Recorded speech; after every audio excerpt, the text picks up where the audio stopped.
मा शुचः अर्थात चिंता कर नहीं।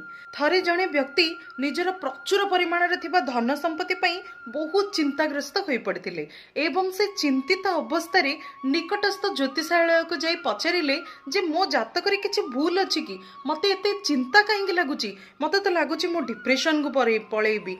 ताहले से ज्योतिष तांकर सेही बाचलामी को अनुमान लगेकी एवं तांकर ज्योतिष ज्ञान को जातक रे तांकर देखिकी कहिले जे तमर जातक रे कौनसी प्रकार त्रुटि नहीं।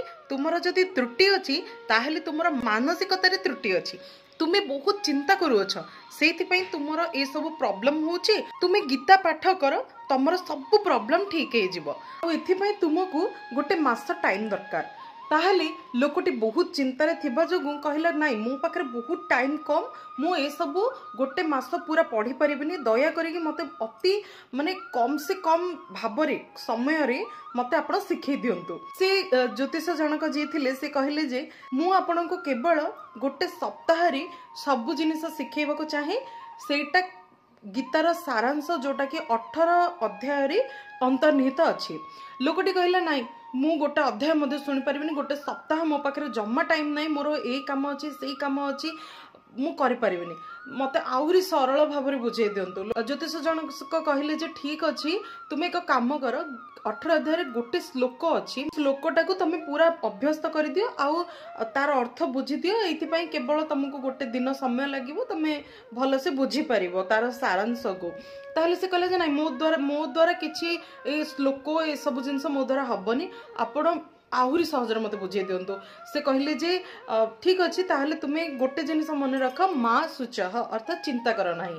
ए जिंसटा मन रख तुमर सब प्रॉब्लम सॉल्व हो जिवो।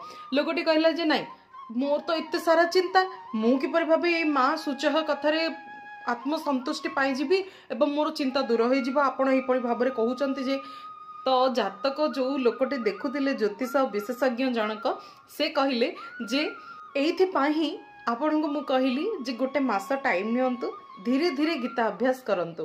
गीता पढ़िबा द्वारा आम भितरे बहुत परिमाण रे धैर्य शक्ति आसी थाए। आमर जो मानसिकता उन्नत होई थाए। आम भितरे रहितिबा जो खराब कर्म को गीता पढ़िबा द्वारा शुद्ध करा जाई पारे। सेइथि पई मु आपन को कहली जे आपण गोटे मास टाइम नियंतु धीरे धीरे पढ़ंतु।